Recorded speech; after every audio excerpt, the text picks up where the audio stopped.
história de fracasso daqueles que evadem da escola está normalmente associada a algum tipo de custo no uso da língua escrita.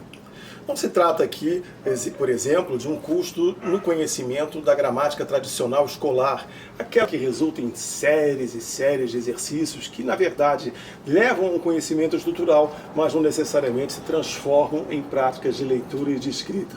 Estamos falando aqui de uma dificuldade mais ampla, a de tornar-se um sujeito ator das práticas de escrita, fazendo com que ela se torne uma ferramenta de construção identitária e até mesmo de auto-organização interna.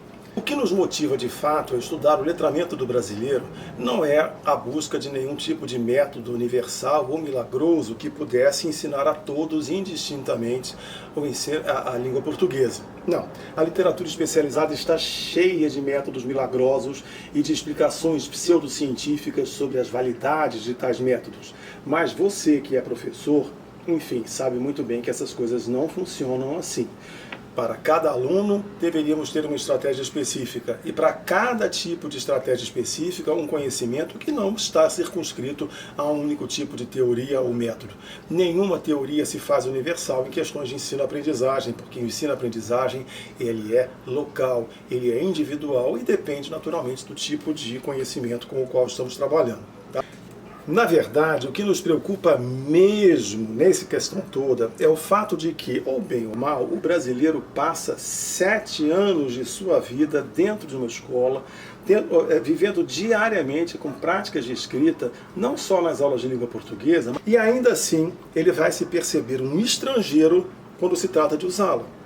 Ele se sente mudo, desconfortável, logo se cala e vai embora, vida afora. O que nos deve preocupar ainda mais é o fato de que, mesmo entre aqueles que conseguem furar a barreira da alfabetização e conseguem passar pelo ensino fundamental e reúnem condições de seguir até o final do ensino médio, mesmo entre esses, a língua escrita não se torna um objeto natural em suas vidas. Tá? As dificuldades continuam. Afinal de contas, o que pode estar relacionado a esta recorrente história de custo ou fracasso no aprendizado da escrita alfabética no português do Brasil? É esta indagação que nos motiva nos estudos do letramento, já que mesmo após alfabetizados, a maioria dos brasileiros escolarizados ainda não tem a escrita como uma ferramenta de comunicação e autorregulação eficiente. Naturalmente, existem inúmeros fatores que explicam isso. E não seria numa aula de 1h30 ou de 4 horas, se fosse presencial, ou mesmo numa disciplina de 4, 5 meses de aplicação que a gente teria resposta para isso. Impossível. O que nós vamos fazer aqui é um ensaio sobre no entorno de uma hipótese que possa nos dar minimamente um ponto de partida para pensar um dos aspectos que podem estar relacionados a essa questão. Certo? Essa aula é, portanto, um ensaio, com um duplo sentido do termo. É um ensaio, por um lado, porque é um ensaio acadêmico, que em lugar de publicar e de mantê-lo escrito, eu optei por fazê-lo nesse formato, com um vídeo, que está sendo apresentado agora, junto com um suporte acadêmico ancorado em uma plataforma de educação à distância, na qual se aprofundam os conceitos teóricos e são apresentadas as referências bibliográficas com as quais vocês podem aprofundar seus conhecimentos. Tá? É também um ensaio porque, obviamente, se trata do primeiro ensaio acadêmico neste formato multimodal e multiplataforma, com 2 câmeras simultâneas, porque eu estou gravando em 2 canais simultaneamente para 2 tipos de sujeitos distintos. Tá?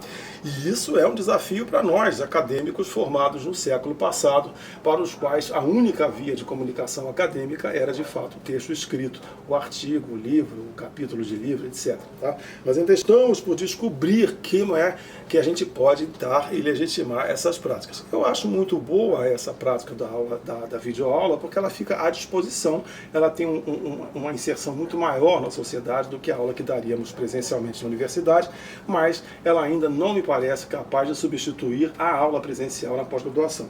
É um bom caminho, mas ainda nos falta tempo e para estudar melhor. Também eu queria concluir essa apresentação dizendo que esse é mais um dos desafios que temos neste momento tão terrível da humanidade, de uma nova pandemia universal, que vivemos a crise desse vírus, que nos obriga a ficar em casa e, obviamente, nos leva a tomar medidas como essa. Parece que o mundo parou, mas ele não parou. Nós estamos aqui tentando reinventá-lo e fazer com que a gente possa sobreviver da melhor maneira possível a este momento tão difícil. Eu convido você, meu aluno, convido você, minha aluna, convido você que está aqui simplesmente em busca de formação ou por mera curiosidade. Vamos todos juntos reinventar o mundo e passar por cima desta pandemia da melhor maneira possível. Esta aula tem por objetivo caracterizar a natureza intercultural e interlinguística da língua portuguesa, considerando-se desde o período da sua gênese até o período da sua gramatização no Brasil no século XIX. Compreendemos que esta história abreviada da língua portuguesa, que eu vou trazer para vocês, na perspectiva dos movimentos interculturais, possa contribuir para que compreendamos o lugar em que ocupa o português na vida e na identidade do cidadão brasileiro, enquanto cidadão comum do povo e enquanto cidadão aluno, aquele que, portanto, precisa se apropriar da língua portuguesa. Tá? Nesse ensaio teórico, nós estamos, portanto, tentando trazer mais uma contribuição para fundamentar a hipótese primária que norteia toda a nossa disciplina e os estudos do grupo de pesquisa neste semestre, que tem a seguinte formação, de que a forte presença de traços do português oral em textos escritos, produzidos até mesmo por alunos concluintes de educação básica, estaria associada a fatores bem mais complexos do que a simples apropriação das regras estruturais e pragmáticas do português escrito formal. Discutindo essa hipótese e mais este ponto, estamos tentando trazer contribuições para melhor caracterizar a natureza dos fatores que interferem nos processos de letramento e de alfabetização, sobretudo entre sujeitos em condição de exclusão social ou de periferia cultural, como preferir. Tá? Eu dividi essa disciplina em duas partes. Agora já deixei até o roteiro de lado. Em cada uma delas eu vou discutir a gênese do português. Inicialmente, na primeira parte, a sua gênese na Península Ibérica e na segunda parte, a sua gênese no território brasileiro enquanto Brasil colônia, portanto do Renascimento, do século XVI até o século XIX. Na segunda parte, eu vou estar discutindo em cada um dos momentos a questão do processo de gramatização. Como se deu a gramatização da língua portuguesa na Península Ibérica, em Portugal, portanto, no reino de Portugal, e mais tarde como se daria o processo de gramatização no Brasil já no século XIX, quando este se torna o idioma da recente nação brasileira, tornada independente de Portugal.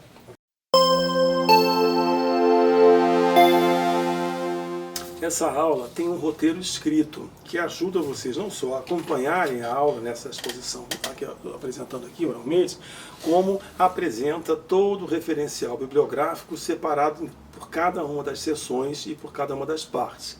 Vocês podem baixar isso fazendo o download, clicando ou simplesmente apontando a sua câmera para o QR Code que aparece aqui do lado.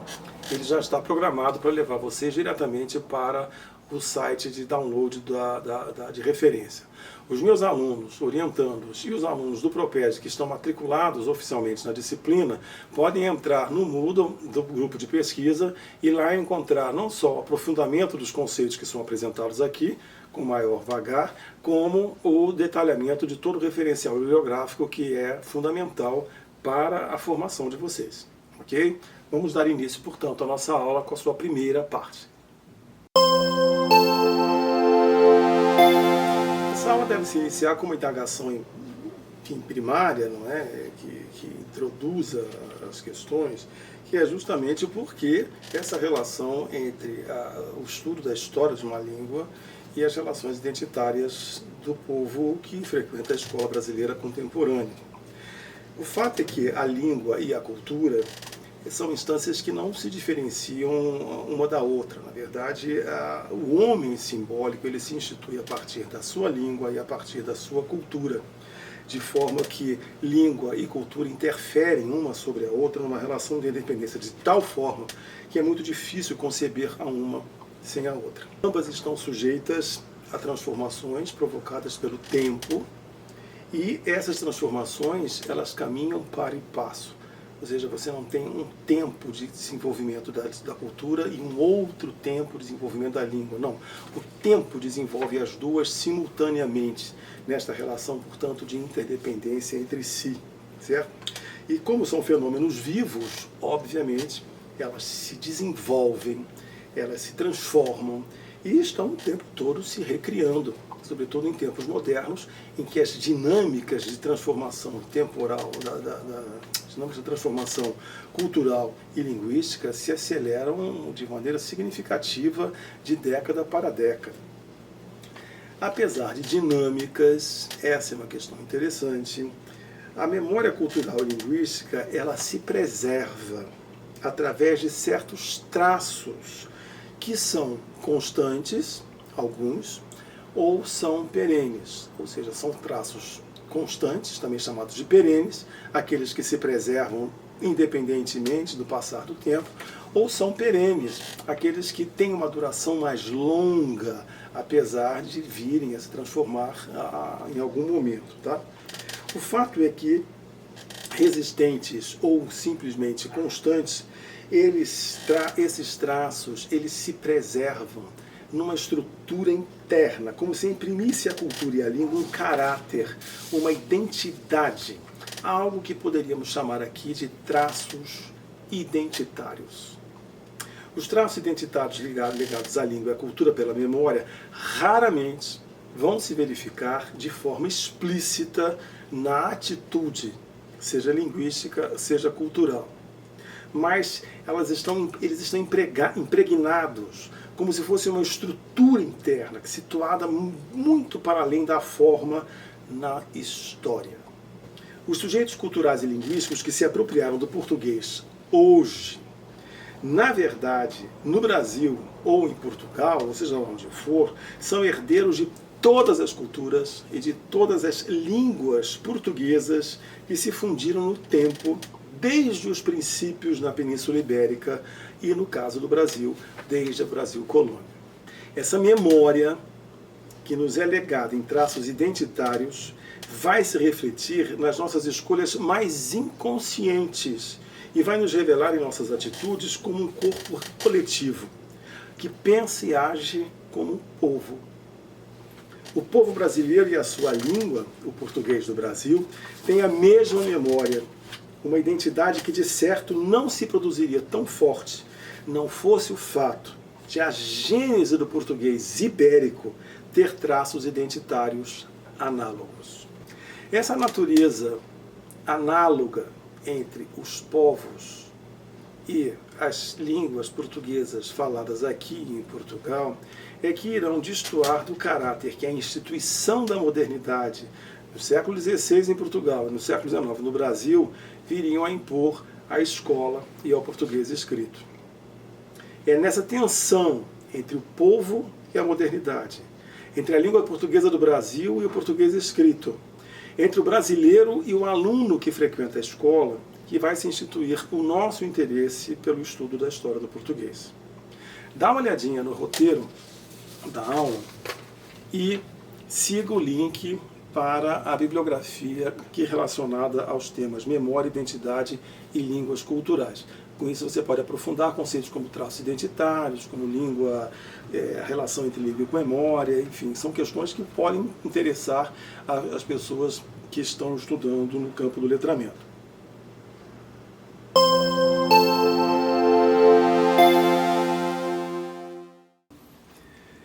A língua portuguesa é um sistema linguístico extremamente jovem, que tomou a sua forma característica em meados do século XV, então chamado galaico-português, uma forma que aos nossos ouvidos atuais teria muitos traços do espanhol.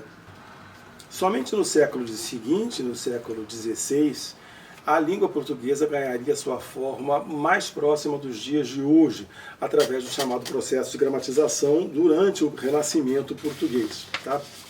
Entretanto, apesar de ter sido gramatizado, apesar de ter ganhado uma forma, o português é, na realidade, o produto de um número enorme de línguas e falares que ao longo de séculos e séculos foram se interpenetrando e se transformando no uso corrente dos povos ao extremo oeste da Península Ibérica.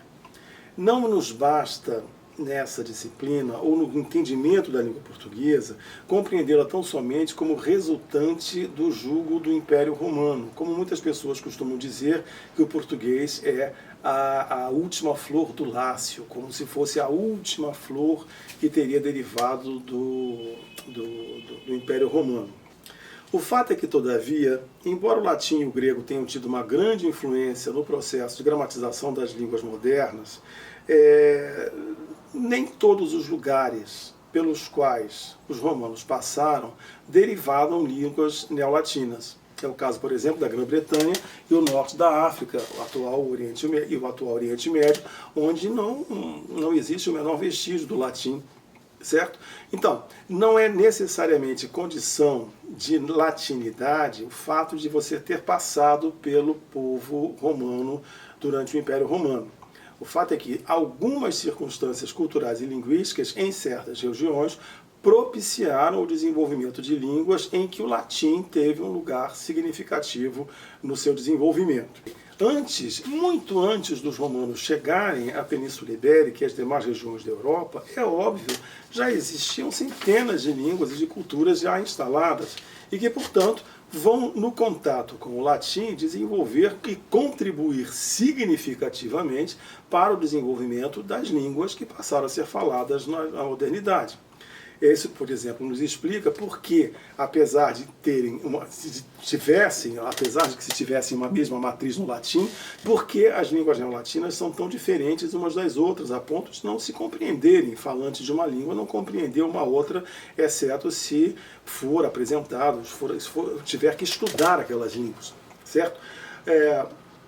O mapa que aparece aí na tela mostra pra gente como é que só na Península Ibérica era grande a diversidade de línguas faladas entre os povos locais. Isso nos interessa porque reparem que também desmistifica um pouco a nossa ideia de que a Península Ibérica tem apenas o português e o espanhol. Por quê? Se nós como tivemos tantas influências linguísticas nesse desenvolvimento, é muito provável que as línguas que derivaram a partir do contato com o latim e com os outros processos no tempo tenham características singulares entre si. O fato é que, reparem, não falamos apenas de línguas. Falamos do fato de que a diversidade linguística da Península Ibérica no século IV, que é essa que aparece no mapa, é obviamente acompanhada de uma imensa diversidade cultural, de povos. É o que aparece, por exemplo, no mapa que está aqui do lado agora. Tá? Veja quantos povos diferentes ocupavam a Península Ibérica.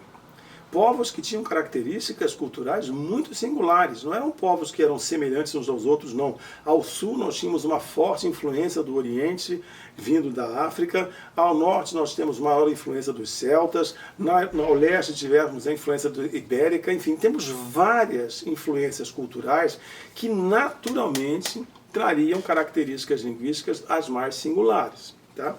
A gente vai observar que a distribuição de línguas faladas no território europeu, antes ou durante o domínio romano, é muito, muito numerosa. Mesmo nos dias de hoje, a memória cultural e linguística só na Península Ibérica persiste em um mosaico de línguas e expressões dialetais presentes tanto em Portugal quanto na Espanha, a exemplo das demais regiões da Europa.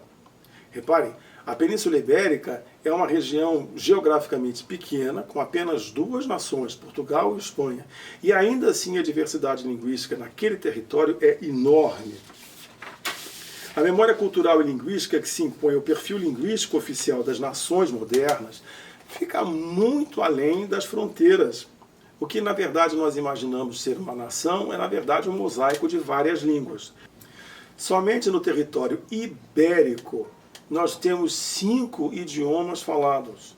Temos o português falado em Portugal, temos o castelhano ou o espanhol falado ao centro da Espanha, ao noroeste do território espanhol, bem ao norte de Portugal, nós temos o galego, ao norte da Espanha temos o basco, ao nordeste temos o catalão, fechando, portanto, os 5.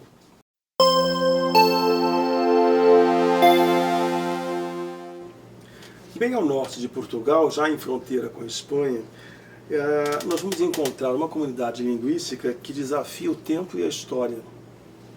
Trata-se de uma pequena fração de falantes que requer status de língua para o Miranda, que em Espanha é chamado de a fala.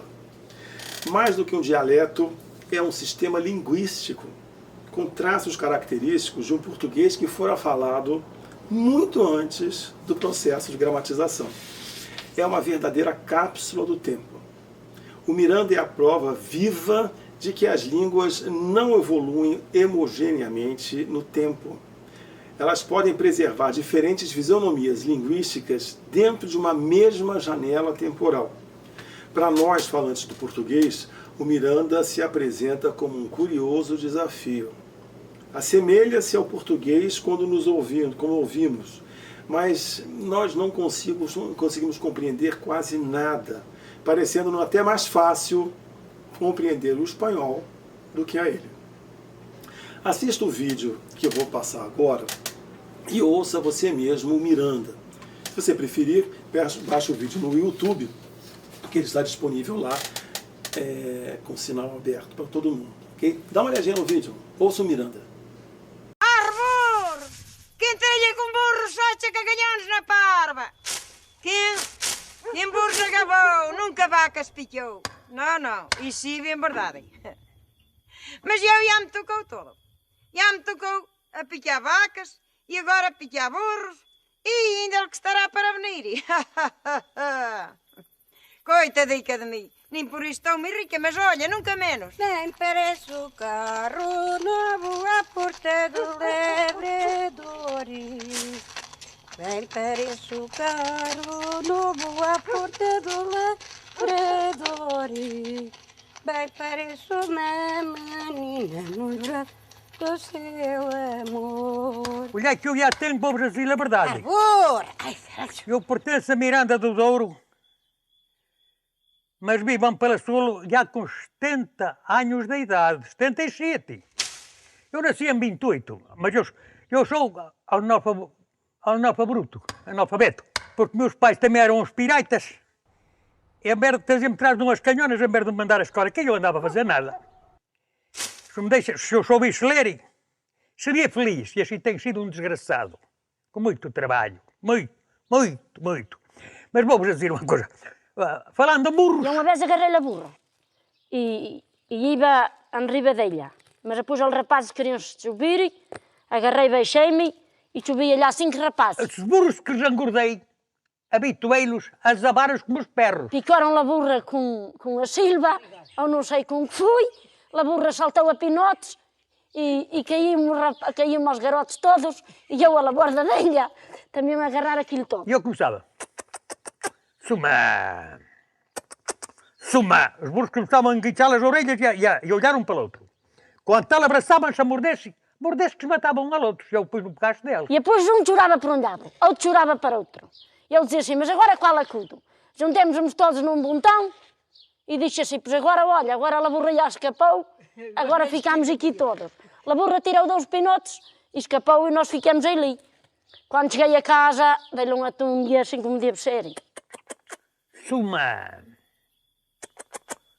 Tu não vês a Ricardina, nem lagarto pintado, que de que calece o sol e o lagarto toca o rabo, que de que calece o sol e o lagarto endireita o rabo. Não te gaspes a Miguel, estará por a garota, que traz saia de burelas e traz camisa de estopa, que traz saia de burelas e traz camisa de estopa.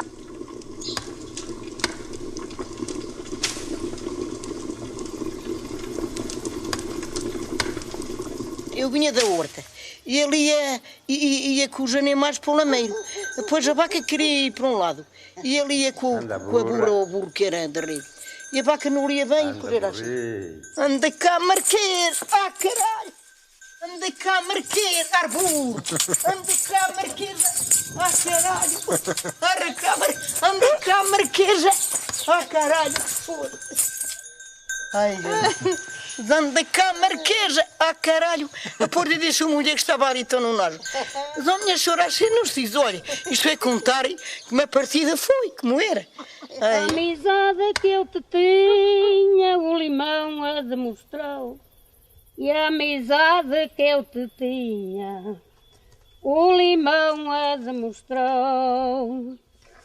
E o limão é fruta doce, enche uma manga meada, eu ao pé do meu amor, sem comer me sustentava.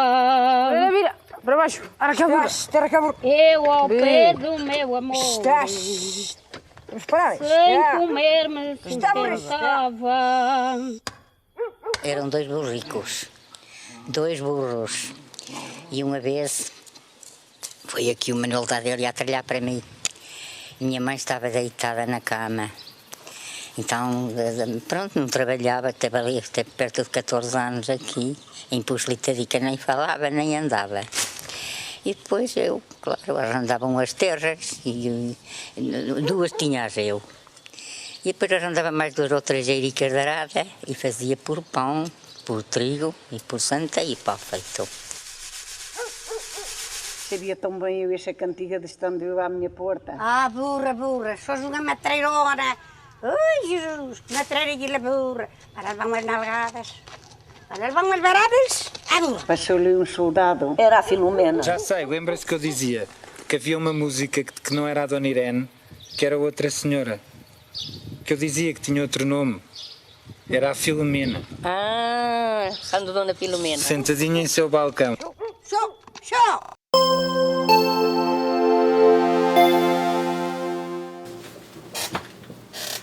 Bem, se ele é uma cápsula do tempo ou não, o fato é que o Miranda nos põe a refletir sobre os reflexos para as comunidades linguísticas, naturalmente, dos processos interculturais e interlinguísticos que lideraram o desenvolvimento das línguas modernas, em particular, no caso, o português.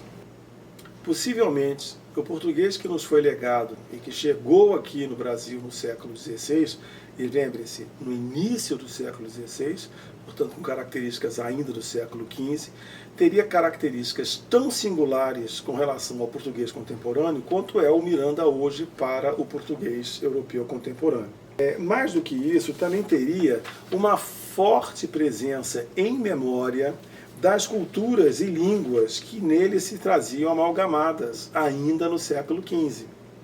Em princípio, a vocação do português, deste português do século XV aqui chegado, como uma língua formada sob as condições e as circunstâncias que assinalamos aqui, sob forte característica de interculturalidade e interlinguística, é a de uma língua, portanto, que se abre à interação entre culturas e suas falas. O Miranda é possivelmente um marco de resistência ao português que se fez predominante a partir do Renascimento. Pois é justamente essa possível resistência linguística que nos interessamos nesta disciplina. O vídeo que nos apresentou o Miranda também nos apresentou as pessoas que dele fazem uma língua viva e rica em cultura.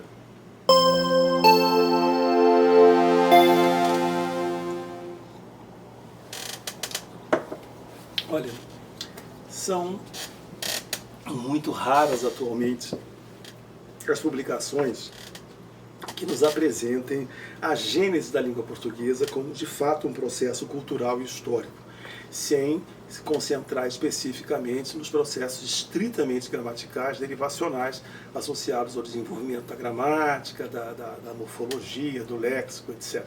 Então, as poucas referências bibliográficas que a gente vai encontrar estão publicadas em livros que remontam aos clássicos das letras. Boa parte dos conteúdos que eu apresentei aqui nessa sessão relacionada ao estudo da gênese do português em Portugal derivam deste livro aqui, de José Pedro de Machado, cuja foto aparece aqui do lado também, chamado As Origens do Português, é um ensaio publicado no ano de 1945. Machado é um linguista com formação em filologia e apresenta um estudo riquíssimo sobre o encontro das culturas e esse encontro de línguas que vieram a contribuir para a formação do português. No seu livro, Machado nos fala da influência de um latim muito peculiar na Península Ibérica, em virtude da sua localização geográfica. No seu livro, o Machado nos fala da influência de um latim muito peculiar na Península Ibérica. O fato é que, em virtude da sua localização geográfica e das condições culturais da região, o Império Romano acabou tomando a Península Ibérica como um grande porto comercial, no qual lhe convia, de fato, manter uma certa permeabilidade aos povos com os quais já existiam laços comerciais anteriores, diferentemente do que aconteceria em outras regiões nas quais o Império Romano não era nem um pouco permeável à presença de externos ao seu jugo. Vem daí que, diferentemente de outras regiões do Império, a presença militar era menos ostensiva na Península Ibérica do que em outras regiões da Europa. E, no lugar de uma presença ostensiva militar, vamos encontrar uma presença muito grande de pessoas, uma população urbana com traços urbanos, que trabalharia justamente nos ofícios do comércio. Eram comerciantes, eram advogados, eram, enfim, pessoas que trabalhavam nos exercícios próprios do comércio e que tinham como característica uma formação mais burilada no uso do latim e no conhecimento da gramática latina. Tá? Essa presença urbana culta teria trazido à Península Ibérica um latim com características bem mais lapidadas, bem mais formais, do que aquele que se disseminara em outras regiões, já influenciadas, sobretudo, pela fala dos soldados locais. A tese do Machado é bastante interessante, porque se temos características de um latim culto, sendo a base que influenciaria o desenvolvimento das línguas naquela região, haveria-se de se supor que tivéssemos, portanto, uma relação direta entre este latim culto e as línguas derivadas. Acontece que, entretanto, a gente não pode esquecer que as apropriações linguísticas em dinâmicas interculturais tendem a se acelerar sobremaneira em regiões de trocas intensas, como, por exemplo, as regiões de comércio e as regiões portuárias. Consequentemente, ainda que o latim preponderante naquela região fosse o mais próximo dos registros cultos falados em Roma, esse latim ainda estaria mais sujeito a transformações no tempo do que outras regiões em virtude do fluxo de línguas em contato na região ibérica. Ademais, as relações interlinguísticas entre comerciantes romanos e os locais da Península Ibérica tendem a ser bem mais abertas e tolerantes a negociações linguísticas do que relações entre soldados e locais, onde se conclui que existe um contexto favorável e uma certa tolerância a um uso do latim de forma diferenciada pelos locais, porque o interesse fundamental é que se estabelecesse uma relação, uma parceria de comércio. Assim sendo, é presumível que as interfaces entre as línguas locais e o latim, na Península Ibérica, tenham sido tão ou mais abundantes naquela região do que nas outras regiões da fala ibérica, da Europa. Não o fosse, o povo ibérico não teria derivado, por seu turno, o seu próprio latim vulgar. Para quem não sabe, o latim vulgar é assim chamado o latim falado pelo povo na rua, nas regiões que eram dominadas à época pelo Império Romano. Ele era dito vulgar, naturalmente, por puro preconceito linguístico, é claro, não é? porque ele era cheio de sotaques locais, ele falado com pitacas de todas as memórias linguísticas das línguas que se falavam regionalmente, era falado às pressas, era um latim que não tinha escolarização, porque se aprendia no uso corrente, enfim, era por exemplo, como esses milhares de tipos de falas do inglês que são faladas por falantes não nativos da língua inglesa ao redor do planeta. A gente já tem várias formas de falar, hoje já chama do inglês nativo e o inglês internacional, que é uma coisa, uma misturada generalizada, é mais ou menos a situação do latim vulgar à época. E é com esse caldeirão de falas, assim ditas vulgares, que as línguas modernas vieram paulatinamente se desenvolvendo. E no caso, inclusive, a língua portuguesa.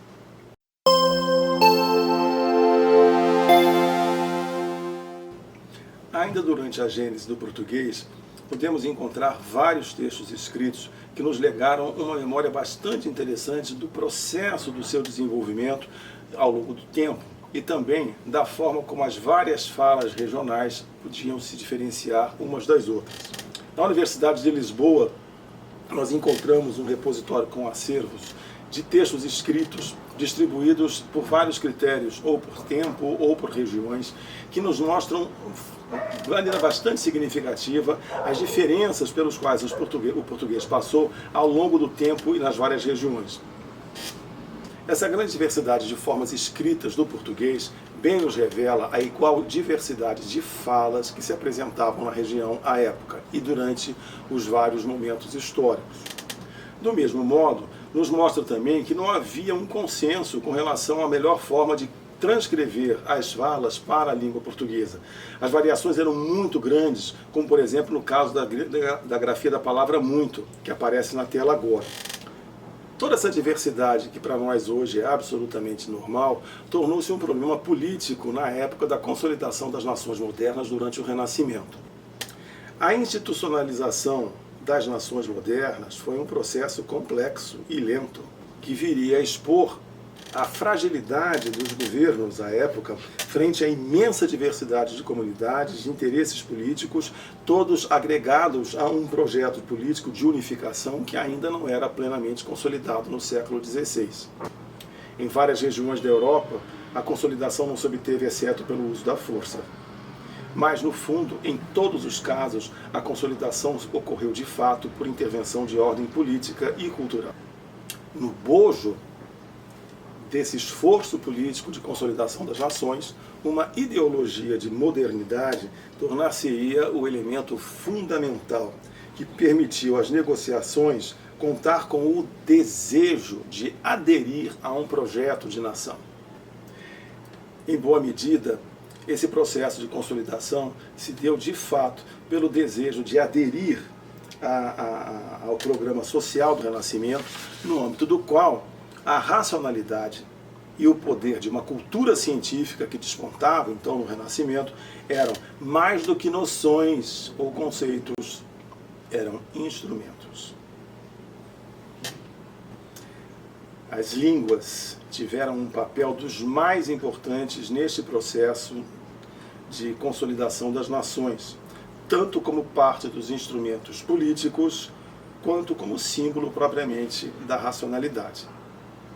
Enquanto instrumento político, a língua oferecia à nação uma unidade já associada à ideia de fraternidade nacional, garantida pela semelhança linguística, e oferecia também um espaço fértil para o desenvolvimento de uma literatura que tivesse o rei, os seus súditos e a nação como verdadeiros heróis ficcionais, o que contribuiria para a formação de uma identidade nacional. O português era, então, uma língua estritamente oral, tecida através de inúmeros falares regionais ou representativos de grupos sociais. Infelizmente, nós não dispomos de áudios que nos pudessem exemplificar a diversidade de falas que se apresentavam no português entre os séculos XV e XVI. Não obstante termos ainda no Miranda um bom exemplo de como isso poderia se dar. O fato é que os falares eram muitos, e em sua grande maioria, todos considerados como corruptelas do latim, falas de gente inculta e alienada da devida formação social. O preconceito sobre as falas do português oral asseverou-se com a ideia de uma sociedade organizada em torno da racionalidade, de uma cultura burilada pela cultura acadêmica. A necessidade de prover ao reino uma língua de unidade, uma língua digna, em face da concepção de racionalidade vigente à época, traz à cena política uma intelectualidade a qual seria conferida a missão de compilar as primeiras gramáticas da língua portuguesa. Em toda a Europa, cada nação deu a si uma gramática, conferindo às línguas não somente uma escrita minimamente organizada e normatizada, mas também uma forma gramatical que se pudesse comparar às línguas clássicas, tal como o latim. Esse processo tornou-se conhecido como gramatização. Alçavam-se assim as línguas à condição de idiomas, as chamadas línguas nacionais. A definição de idioma que aparece na tela agora para vocês lerem, aqui na nossa disciplina nos interessa particularmente por duas questões. E primeiro, o fato de que o idioma está fortemente associado ao falar de um determinado tipo de grupo. Não a língua como um todo, mas a um tipo de fala. E esse tipo de fala, segundo o próprio dicionário nos apresenta, o falar está associado ao desejo de pertencer ao grupo que tem o idioma como língua. Tá? Essa diferença entre língua e idioma é muito sutil, mas ela nos interessa muito aqui na nossa disciplina. Tá? Por quê? Embora ambos compartilhem a noção de que se trata de um sistema linguístico particular, o idioma está mais fortemente associado à ideia de uma comunidade de fala, algo, portanto, relacionado a uma certa identidade coletiva e a um sentimento de pertencimento. O processo de gramatização esteve, sobretudo, vinculado à produção do idioma do povo de uma nação. O idioma, portanto, relacionado à ideia de que era preciso conhecer e dominar o idioma como parte do processo de se tornar um membro da nação. Desde então, a racionalidade e o Estado Nacional compreenderam como seus aqueles que dominassem o idioma nacional, deixando de fora da comunidade todos os demais. A título de ilustração dessa situação sociolinguística que se estabeleceu entre os membros da nação, portadores do idioma nacional, e os demais portadores de outras falas, nós poderíamos considerar um fato bastante atual, que não é, obviamente, o que acontecia à época, mas é bem análogo da forma como se compreendia a situação das pessoas em situação de exclusão. Tá? Eu selecionei um vídeo no YouTube que nos traz a fala de várias pessoas em situação de exclusão social na comunidade, vindas da comunidade de Cabo Verde, transladadas para uma outra localidade na qual passaram a condição de semi-escravos. Gostaria que vocês ouvissem a fala dessas pessoas, na sua linguagem, sobretudo, e verificassem, comparando como seria no século XVI, como nós, brasileiros, seríamos vistos pela intelectualidade renascentista europeia.